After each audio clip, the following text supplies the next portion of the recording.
3-4 लाख हैं, 5 लाख हैं, आप सोना ले लें। ठीक हो गया। भाइयों वाला मशवरा दे रहा हूं मैं आपको। गोल्डमैन ये कह रहा है कि $4,000 पर आउंस को दिसंबर को टच करेगा। जेपी मॉर्गन ऐसी इंस्टीट्यूट है जो यूएस बैंक्स को फाइनेंस करता है, कंट्रीज को फाइनेंस करता है। वो कह रहा है अगले साल जून तक $4,000 पर आउंस को टच करेगा। मुझे ऐसा लगता है इस दिसंबर को टच करेगा। असेसमेंट के मुताबिक हमने जो ग्राफ अपने क्लाइंट्स के लिए सेलेक्ट किया हुआ है वो $38-50 पर आउंस का राइट नाउ हमने एक मार्क सेटअप किया हुआ है कि यहां तक हम सेफ हैं। वी नो इंशाल्लाह अल्लाह ताला की बरकत से यहां पे जाएगा। बिस्मिल्लाहिर्रहमानिर्रहीम, अस्सलाम वालेकुम। आपका भाईजान मुसद्दिकुर रहमान आपके सामने हाजिर है। गोल्ड 5 लाख फी तोला हिट करने वाला है, लेकिन कब? ऐसी कौन सी चीजें हैं जिनकी वजह से पता चल रहा है कि गोल्ड मजीद ऊपर जाएगा? सिल्वर जब $28 पर आउंस पे था, मैं आप लोगों को कहता रहा कि चांदी खरीद लें। अब $50 पर आउंस पे खड़ा हुआ है। अब सिल्वर को खरीदना चाहिए या नहीं खरीदना चाहिए? जिन्होंने गोल्ड को नहीं परचेस किया, बड़ी मायूसी है। अब जब वो 4,09,000 फी तोला पे खड़ा हुआ है, अब बाइंग बनती है या नहीं बनती? छोटी सी छोटी चीज के बारे में आपको जवाब दूंगा। हर एक चीज आपके लिए क्लियर हो जाएगी कि अब आप लोगों को गोल्ड खरीदना चाहिए या सिल्वर खरीदना चाहिए या नहीं। मजीद वीडियो में बढ़ने से पहले जो भी इस चैनल में नए हैं उन सबसे मेरी दरख्वास्त है, चैनल को लाइक करें, सब्सक्राइब करें, बेल आइकन जरूर दबाइएगा ताकि चाहे वो रियल स्टेट की इंफॉर्मेशन हो या गोल्ड की इंफॉर्मेशन हो, अपडेटेड मिलती रहे ताकि आप और आपके घर वाले इससे फायदा उठाते रहें। देखें, मैं बात करूंगा, मैं ग्राफ्स पे भी आऊंगा, मैं छोटी सी छोटी डिटेल भी शेयर करूंगा। उससे पहले थोड़ा सा हम देखते हैं कि गोल्ड ने स्टार्ट कैसे लिया था और गोल्ड किस तरफ जा रहा है। इस कहानी का आगाज तब हुआ जब रशिया यूक्रेन वॉर स्टार्ट हुई एंड अमेरिका ने उन दोनों की लड़ाई के दरमियान रशिया पे सैंक्शंस लगा दिए। उनके जितने भी फॉरेन रिजर्व्स थे उनको फ्रीज कर दिया। रशिया को, पुतिन को जब इस चीज का एहसास हुआ है तो कभी भी हमारे डॉलर्स को फ्रीज कर सकते हैं, तो उन्होंने जो ऑलरेडी ब्रिक्स बनी हुई थी, इंडिया के साथ ताल्लुकात अच्छे करने शुरू कर दिए, चाइना के साथ, ब्राजील के साथ। और आहिस्ता आहिस्ता चाइना ने भी गोल्ड तब खरीदना स्टार्ट किया जब उन्होंने फील्डिंग बिठा ली थी कि हम ताइवान पे हमला करेंगे और ताइवान वाली जो टेरिटरी है वो अपनी तरफ लेके आएंगे। साथ ही साथ इसराइल, अल्लाह ताला यहूदियों को तबाह बर्बाद करे, उन्होंने फलस्तीन में अपनी जारियत स्टार्ट की। और इसराइल यहाँ पे नहीं रुकने वाला था। पूरी दुनिया को मालूम था कि उन्होंने ईरान की तरफ भी आना है, उन्होंने सऊदीया की तरफ भी आना है, पाकिस्तान की तरफ। जब जब आप ईरान के आईडीएफ सोल्जर्स के एम्बलम को यहाँ पे देखते हैं, जो मैप बना हुआ है उसमें सऊदीया का हिस्सा भी दिखाते हैं वो लोग, जॉर्डन, सीरिया, इजिप्ट, इन सब का। तो आग सबको आइडिया है कि एक बहुत बड़ी जंग होनी है, और जब जंग होती है सबसे अच्छा एसेट साबित होता है गोल्ड एंड सिल्वर। तो जो बड़े बड़े इंस्टीट्यूशंस थी उन्होंने गोल्ड परचेजिंग स्टार्ट की। चाइना ने अमेरिका को एक बहुत बड़ा दचका तब दिया था जब $2,800 पर आउंस पे था, कि उन्होंने कहा कि जो फोर्ट नॉक्स में अमेरिका के पास गोल्ड पड़ा हुआ है जिसकी वजह से पूरी दुनिया में राज करते हैं और डॉलर्स छापते रहते हैं, वो एक झूठ है। तो ट्रंप ने कहा था पूरी दुनिया को कि मैं आप लोग को विजिट करवाऊंगा, लेकिन आहिस्ता आहिस्ता ट्रंप ने उसमें खामोशी अख्तियार की। हमने तब से देखा कि डॉलर जो है $2,800 पर आउंस से आज $1,000 से ज्यादा ग्रो कर चुका है। और अब फिर से चाइना ने एक चूंटी दी है और उनको फिर से छेड़ा है अमेरिका को, ये कहते हुए कि आपने तो फोर्ट नॉक्स का साल पहले कहा था, हमें अभी तक गोल्ड नहीं दिखाया गया। तो अब जो इंस्टीट्यूशंस हैं, जो फाइनेंशियल एडवाइजर्स हैं, उन लोगों को लगता है कि गोल्ड $5,000 पर आउंस को बहुत जल्द हिट करने वाला है 2026 के दिसंबर तक। मैं आपको बताऊंगा मेरी प्रिडिक्शन और मेरी एनालिसिस क्या है रिगार्डिंग गोल्ड, लेकिन उससे पहले हमें ये चीज़ लाजमी देखनी पड़ेगी कि आहिस्ता आहिस्ता इसराइल और फ़लस्तीन की जो जंग चल रही थी उसमें ट्रंप एक बहुत बड़ा मीडिएटर साबित हुआ है और उसने जो मुस्लिम ममालिक कंट्रीज़ हैं उनको भी दरमियान में लेकर आए और इस जंग को ख़त्म करने की कोशिश की है। लेकिन तासुब ये बना हुआ है और नज़र जो ये आ रहा है कि इसराइल आहिस्ता आहिस्ता अपने आप को इस सफ़ायस्ती में ऑफिशियली लेकर आना चाह रहा है, नॉट जस्ट वोकली। अब ये हो गए हैं जियोपॉलिटिकल सिचुएशंस। अब कुछ ग्राफ्स पे आते हैं जो बहुत आउटस्टैंडिंग है। चाइना क्या कर रहा है, आप लोग को ऑलरेडी आइडिया होगा कि लंदन में और न्यूयॉर्क में वॉल्ट्स बने हुए हैं जिसमें वो इंस्टीट्यूशंस के और कंट्रीज के गोल्ड के कस्टोडियंस बनते हैं, जिसमें कंट्री आते हैं बोलते हैं कि हम इतना सॉलिड गोल्ड खुद नहीं रख सकते और इंस्टीट्यूशंस कहते हैं हम इतना सॉलिड गोल्ड खुद नहीं रख सकते। तो लंदन में वॉल्ट्स बने हुए हैं, न्यूयॉर्क में वॉल्ट्स बने हुए हैं। आज तक पूरी दुनिया में सिर्फ ये दो वॉल्ट्स थे जहां पे लोग अपना सोना रखवाते थे। चाइना बीजिंग के थ्रू शंघाई में और हांगकांग में एक वॉल्ट बनाने की सोच रहा है, वॉल्ट बना रहा है जिसमें वो पूरी दुनिया से इन्वेस्टर्स एंड इंस्टीट्यूशंस को इनवाइट कर रहा है कि आज के बाद आप अपनी जो गोल्ड की कस्टडी है वो हमें दिया करें और जब आपको ज़रूरत पड़े तब आप इस्तेमाल कर सकते हैं। साथ ही साथ जेपी मॉर्गन एक बहुत बड़ा इंस्टीट्यूट है, वो कोलैटरल डैमेजेस के थ्रू आपसे गोल्ड रखवा रहे हैं। देखें, इस तरह के जो प्रॉफिटेबल, जो सिर्फ और सिर्फ प्रॉफिट की भाषा जानते हैं, इस तरह की इंस्टीट्यूशंस आपसे गोल्ड तभी सिर्फ कोलैटरल डैमेज की वजह रखेंगे जब उनको आइडिया होगा कि आपने 2 लाख का नुकसान किया हमारा, ठीक है, आप 2 लाख का गोल्ड हमें दे दो। अगर इसने 2 लाख से नीचे आना होता तो जेपी मॉर्गन कभी भी ये नहीं कहता कि हमें गोल्ड दो। इनको आइडिया है कि ये 2 लाख से 3 लाख के ऊपर जाएगा, तभी वो गोल्ड को ले रहे हैं एज अ कोलैटरल डैमेज। आपने 2 लाख का नुकसान किया, ठीक है, हमें गोल्ड दे दे 2 लाख का, हम खुश हैं। उनको पता है कि यही गोल्ड बैठे बैठे हमारे लिए पैसे जनरेट करेगा। एक ग्राफ है आप लोग के सामने मैं शेयर करूंगा कि ईटीएफ जो है गोल्ड का और जो स्पॉट गोल्ड है, उनका जो आज से पिछले 10, 15, 20 साल का आप ग्राफ देखें ना, तो दोनों इस तरह जा रहे थे। अब जब ईटीएफ है और स्पॉट की जो ग्राफ बनती है, तो स्पॉट के ऊपर जा रहा है और ईटीएफ इस तरह जा रहा है। That means people are more inclined, institutions are more inclined towards buying physical gold. ये सारी की सारी चीजें साबित होती है। मैं पिछले 2 साल से आपसे रिक्वेस्ट करता आ रहा हूं।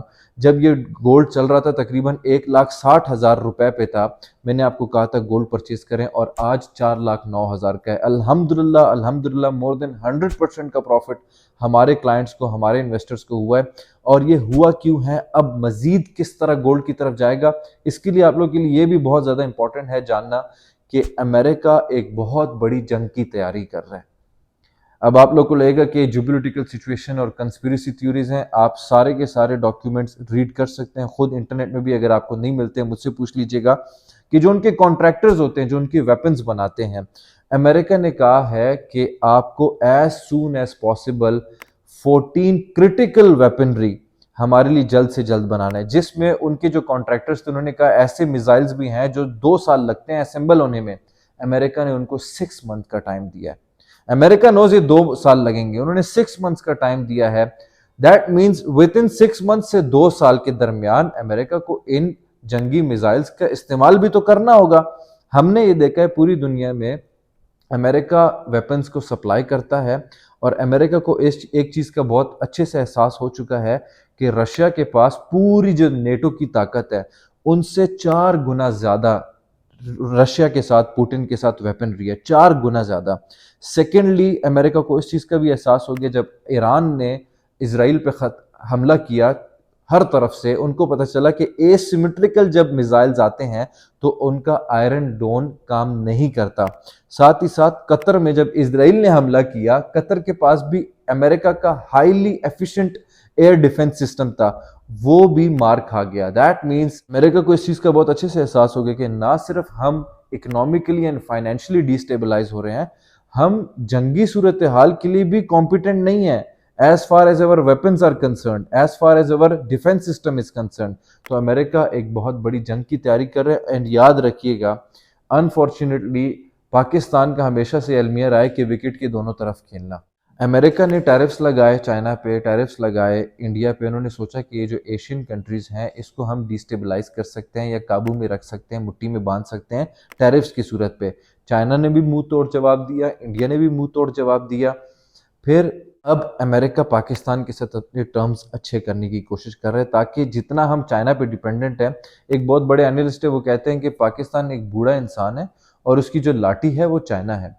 अमेरिका कोशिश कर रहा है कि वो लाठी बनने की, लेकिन America is not taking the right steps. Pakistan around Balochistan America को पोर्ट भी देने वाला है। अकॉर्डिंग टू देम ये सिर्फ मिनरल्स ट्रेड करने के लिए होंगे, लेकिन अंदर ही अंदर शायद यहाँ पे ड्रोन बेस भी बना जाए। याद रखिएगा, बेंजामिन नेतन्याहू, अल्लाह ताला इसको तबाह बर्बाद करे, ठीक है, इसने back in 90s, back in early 2000s proper plan दिया था अमेरिका को, प्रॉपर प्लान दिया था यूएन में, जिसमें इराक, सीरिया, लेबनान, इनको इनके खिलाफ जंग करने का इन्होंने आइडिया दिया था कि अगर इस पे हम काबू पा लेंगे तो फिर दुनिया में अमन और शांति होगी। तो उनका अगला हिट लिस्ट ईरान है। तो आई एम स्केर्ड, मुझे डर लगता है कि अल्लाह ना करे कल को पाकिस्तान की सरजमीन ईरान को पे हमला करने के लिए इस्तेमाल किया जाए। This is a conspiracy theory. आप सोचे कि यार ये बंदा बौखला गया है, भी बात कर रहे हैं, लेकिन इजराइल ने ईरान पे भी अगले 1 साल के अंदर फिर से हमला करना ही करना है। ये सारी बातें बताती हैं कि गोल्ड ने मजीद ऊपर जाना ही जाना है, जाना ही जाना है, जाना ही जाना है। एक और बहुत इंपॉर्टेंट बात है कि अमेरिका में जो फाइनेंशियल एडवाइजर्स होते थे ना, आज से पहले ये कहते थे कि आपको 60% अपनी इन्वेस्टमेंट पोर्टफोलियो को रियल एस्टेट एंड स्टॉक्स में रखना चाहिए एंड 40% बॉन्ड्स को। अब मैं उस दिन एक डॉक्यूमेंट पढ़ा था, if I am not wrong, Jeffrey नाम का बंदा है, he is the bond king in America. वो कहता है कि आप बहुत नाइव होंगे, बहुत कंजर्वेटिव माइंड के होंगे अगर आप सिर्फ 25% अपना जो एसेट है, पोर्टफोलियो है, उस गोल्ड का रखें। That means 25% is bare minimum.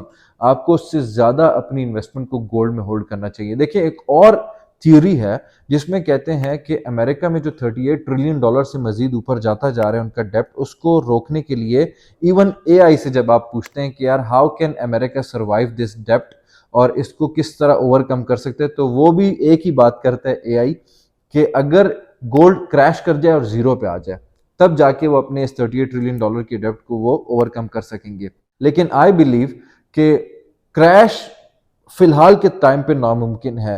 Those people who are waiting कि एक बहुत बड़ा डिप आएगा गोल्ड पे, हम तब बाइंग करेंगे, तो मुझे नहीं लगता कि ऐसा बहुत बड़ा डिप आएगा। यस, करेक्शंस आते हैं, करेक्शंस पहले भी आए हैं, करेक्शंस आगे भी आएंगे, लेकिन the only way possible is कि अगर गोल्ड में मैं क्या कर रहा हूं अपने इन्वेस्टर्स के लिए और अपने क्लाइंट्स के लिए कि नाउ वी आर सीइंग, पहले हम ये देखते थे कि गोल्ड कौन बाय कर रहा है, अब हमारी नजर इंस्टीट्यूशंस पे और कंट्रीज पे, हमने लिस्ट बनाई हुई है प्रॉपर कि गोल्ड कौन सेल कर रहा है। अगर मार्केट में खरीदने से ज्यादा गोल्ड पड़ा हुआ, दैट मीन्स डिमांड कम हो जाए लेकिन मार्केट में सेल करने के लिए गोल्ड ज्यादा हो, तब जाके गोल्ड में करेक्शंस आ सकते हैं, डिप्स आ सकते हैं जो मैसिव होंगे, नॉट क्रैश लेकिन मैसिव डिप्स आ सकते हैं।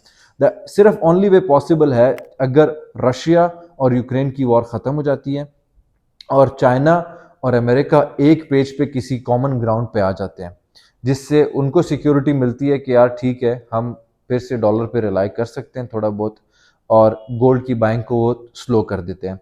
That's not gonna happen. China और अमेरिका एक पेज पे नहीं बैठ सकता अनलेस एंड अनटिल चाइना की दुम अमेरिका के हाथ में आ जाए या अमेरिका की दुम चाइना के हाथ में आ जाए। और रशिया जो डिमांड कर रहा है रिगार्डिंग यूक्रेन, हजारों किलोमीटर तक वो टेरिटरी मांग रहा है यूक्रेन से ताकि नेटो उसकी तरफ करीब ना आ सके। ये दो चीजें जब हो जाती हैं, मेरी भी ना सुने, किसी की भी ना सुने, अगर आपने शॉर्ट टर्म या 2-3 साल के लिए गोल्ड खरीदा वो बेच देना, तब गोल्ड में डब आ रहा होगा। एज फार एज जिन्होंने गोल्ड की बाइंग नहीं की, अगर वो पूछना चाहते हैं, या सिल्वर की बाइंग नहीं की, वो पूछना चाहते हैं कि हम मजीद बाइंग करें या ना करें, अगर तो आप 6 महीने की सोच के कर रहे हैं, फिर तो आपको चौकन्ना रहना होगा, इंस्टीट्यूशंस पे और कंट्रीज पे नजर रखना होगा, आप बाय करें, लाजमी करें। और अगर आप 4 to 5 years के लिए कर रहे हैं तो 5 साल बाद आप लाजमी ये कहेंगे कि काश हमने बाइंग की हुई होती। उस काश से बचने के लिए you should definitely buy gold, you should definitely buy silver, और अपने इन्वेस्टमेंट में लाजमी गोल्ड एंड सिल्वर को रखें, so that you can have a better future, so that your family can have a better future. इसके अलावा if you have any question regarding any real estate of Lahore, Rawalpindi and Islamabad, you can always ask me. I am Musaddiqur Rahman. जज़ाकल्लाह।